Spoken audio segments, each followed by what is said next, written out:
Our work with this appreciative inquiry method has caused us to reach three big conclusions about being a successful change leader. So on this slide, I put out all three, and in this session, we're going to focus a lot on the first one. So one is having a guiding change platform that provides a shared roadmap for people.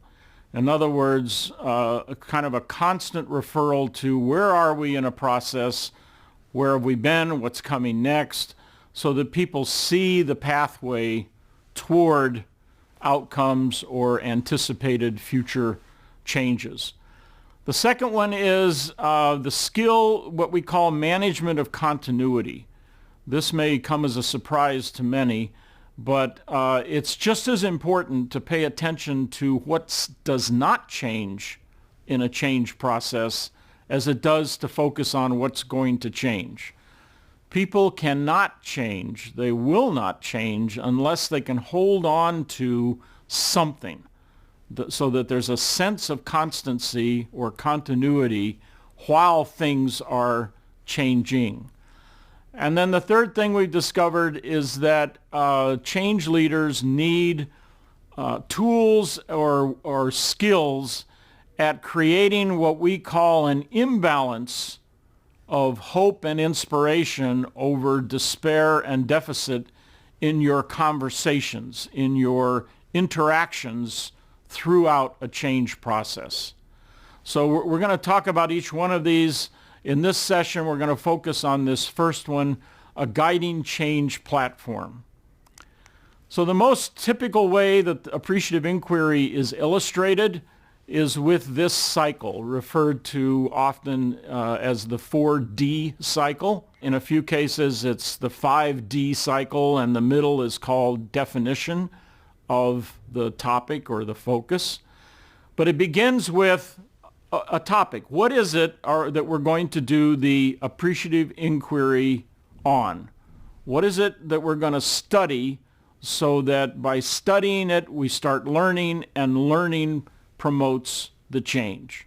And of course, in appreciative inquiry, the topic is intentionally worded affirmatively. So it's not a gap reduction. It's not making something go away. It's what is it that we want to be? What is it we want to become? Or what is it we want to be able to do in the future? So we have the affirmative topic choice, and we'll talk about examples of that and how you get it. That leads to the beginning of the inquiry. So from the affirmative topic, you decide who all needs to come together to talk about that.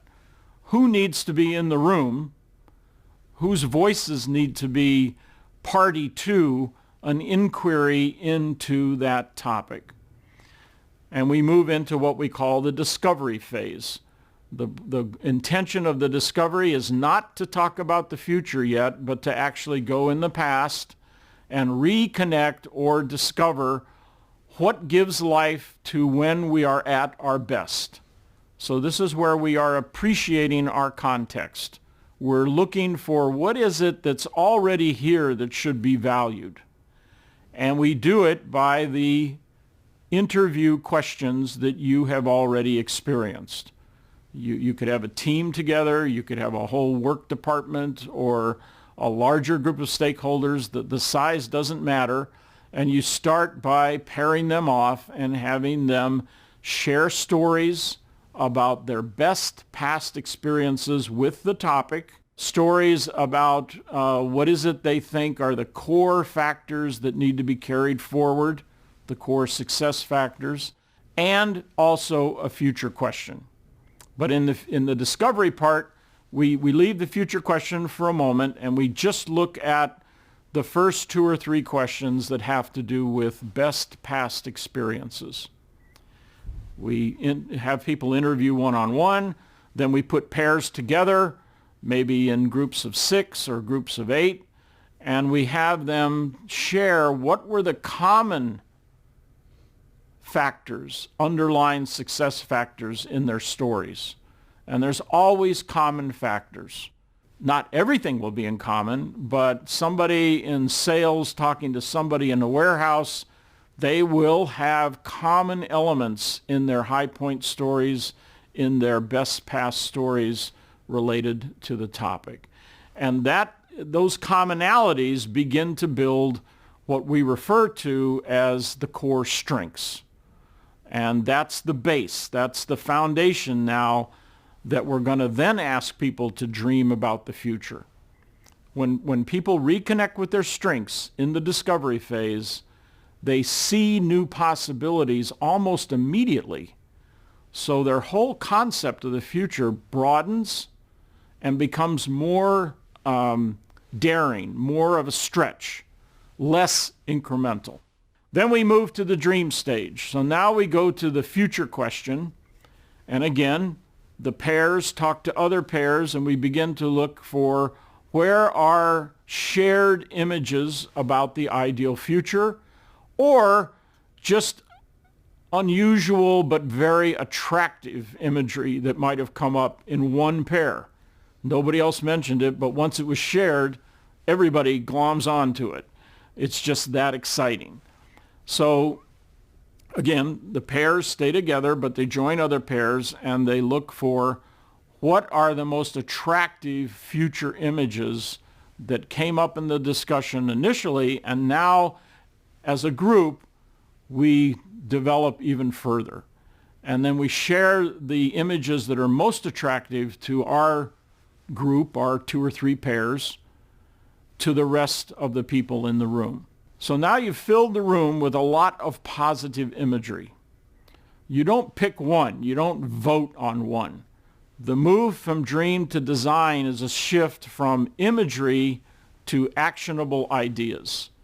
So the last question you ask in the dream phase, after everybody has shared their images and they've filled the room with different imagery about possible future related to the topic, then the question is, now at these groups of pairings, these 6s or 8s, or maybe 4 in some cases, what are actionable ways you can list that would move us toward the ideal images that are most attractive to you?